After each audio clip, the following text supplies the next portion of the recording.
provided for educational purposes on how to use and care for your child's gastrostomy tube. You should have already received a handout with extensive information on how to care for the tube. This video will provide that information along with some demonstrations. So let's get started. So what is a gastrostomy tube? This is a tube that is surgically placed directly into your child's stomach to allow you to give extra fluids or feedings. We understand that this can be a bit overwhelming initially. However, we will help you through this next step in your child's care. We will teach you how to use and care for your child's tube before he or she is discharged home. During surgery, the stomach is pulled up against the abdominal wall and is allowed to heal in that position. The tube is placed in an opening made in the skin on the abdomen. A balloon filled with water holds the tube in place inside the stomach. The tube may be a long tube, or the surgeon may place a small button which sits closer to the skin. If a long tube is placed, it will typically be replaced by a button after the site heals. Our surgeons generally put in one of three types of tubes. The first type is a long tube called a MIC tube. This tube has a balloon which is inflated with water to hold it in place. It also has a flange which keeps the tube from sliding in and out. This type of tube will often have some stitches holding the tube in for the first few days to a week. These should be removed before your child leaves the hospital. This is generally a temporary tube which will be changed to a short tube called a button after the tube site has healed. Feedings may be connected directly to this tube. We use two types of button gastrostomy tubes. The first one is called a Mickey tube. It also has a balloon which will be inflated with water to hold the tube in. Generally, we fill it with 5 milliliters of water. The buttons require another tube to be connected for venting or feedings. We will demonstrate how to do that later in the video. The other type of button tube used is called a Mini 1. It also has a balloon which holds it in. The only difference in this and the Mickey tube is the profile. This button sits lower on the child's abdomen. The button is marked on the balloon port to tell how much water is required to inflate the balloon. This button also comes with connection tubing, which will be needed to feed or vent the tube. So let's talk about how to care for your child's tube. The surgical site will be a bit sore at first. Usually Tylenol or Motrin will help with this soreness. In addition, try to avoid moving the tube around too much, as this will increase tenderness at the site and may cause a leakage from around the tube. Tylenol or Motrin may help with this tenderness and discomfort. Many times the surgeon will place a special dressing around your tube to hold it in place while it heals. Try to leave the dressing on in place for 5 days if possible. If it becomes soiled or saturated, it may need to be changed sooner. Once the dressing is removed, you can begin to clean around the tube site. The easiest way to do this is with a Q-tip or cotton tip applicator. Dip the Q-tip in soapy water and gently clean around the tube site. Use another Q-tip with just plain water to rinse the area. A third Q-tip or cotton tip applicator will dry the area off. After the site is healed, usually in 7 to 10 days, your child may get into the tub and submerge the area to clean it. Usually, a crusty yellow drainage will form around the tube site as it is healing. This is not a sign of infection. It should be cleaned off as described previously. You may also use half-strength hydrogen peroxide to clean this drainage.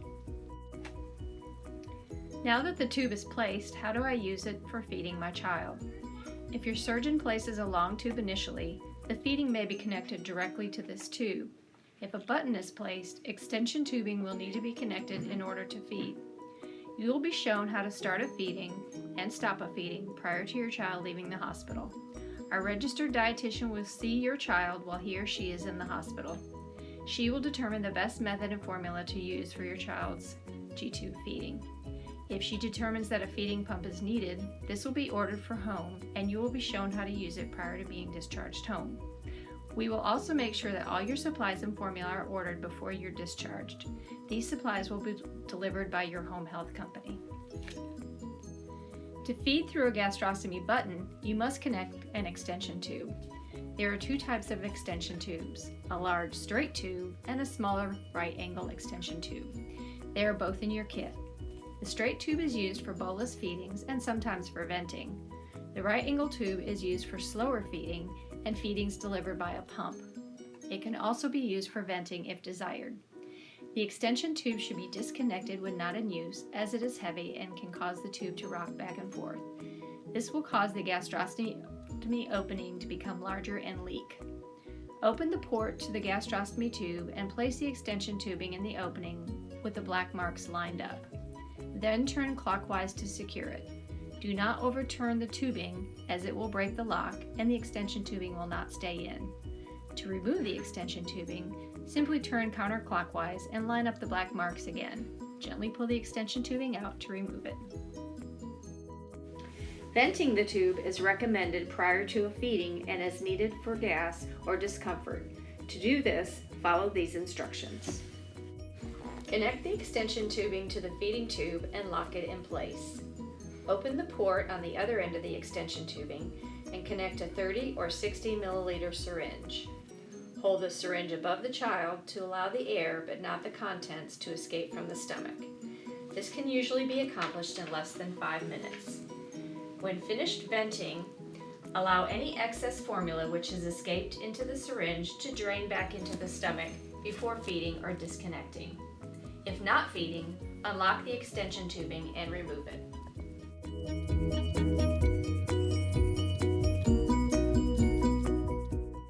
Generally, we like to replace the tube every 4 to 6 months. It is helpful for you to learn how to do this at home so you can know what to do if the tube comes out after hours. To replace the tube, follow these instructions. Gather all supplies, including lubricant, syringe for the balloon. It is helpful to have 2 syringes, one filled with water for the new balloon and one to withdraw water out of the old balloon, 4x4 gauze, the connection tubing, a catheter tip syringe, and water for flush. First, wash your hands. Place a syringe in the balloon part of the old tube and totally deflate the water. Pull the tube out. Use KY jelly to lubricate the new tube and place it into the stoma opening. Fill the new balloon with the required amount of water indicated, usually 3 milliliters for a small infant and 5 milliliters for an older child. After replacing, check to make sure the tube is in the stomach by flushing with 20 or 30 milliliters of water. If the tube does not flush easily, call the clinic prior to using it for feeding. If you are uncomfortable or unwilling to change the tube at home, make an appointment in the clinic and we can change it for you. Granulation tissue is a pink, moist tissue that can sometimes develop around the tube. It is very common and frequently appears as the tube heals in the first few weeks. It's not harmful, mostly just annoying.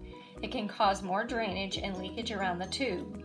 When it first appears, a mild steroid cream such as 1% hydrocortisone twice daily for no more than a week may be used. This may be enough to shrink the granulation tissue. If it does not improve, it can be treated with a more potent steroid cream or silver nitrate, being careful not to get it on the surrounding skin. We can do this in the office or we can call in a prescription for use at home. Some common causes of granulation tissue are excessive movement or rocking of the tube, a tube which is too long or one which is too short. In addition, leaving the feeding extension tubing in place when not in use can cause the tube to rock and exacerbate granulation tissue. Disconnect the extension tubing when not feeding. Also, keep the area around the G-tube clean and dry to prevent irritation and cut down on granulation tissue. Lastly, pulling at the tube or pulling the tube out with the balloon inflated will cause excessive granulation tissue to form. Ways to avoid this are to keep a onesie on a small child, disconnect the extension tubing when not in use, and use a belly band. They are available for order online on an older child if they tend to pull at the tube. If this becomes a recurrent problem, placement of a non-balloon tube may be necessary. We are available for emergencies 24 hours a day, 7 days a week. You can reach us at the clinic number. We ask that you not call after hours unless it's an emergency. Clinic hours are from 8 to 4:30, Monday through Friday. Call during clinic hours with any questions you may have regarding your G-tube or tube feedings. We recommend you call us if The skin around the tube becomes tender, warm, or red. Fever greater than 100 within the first week after placement, or any time if it's associated with redness and tenderness around the tube. Vomiting with feedings. If you need G-tube supplies, formula, or a new tube ordered. You can also call your home health company directly for this.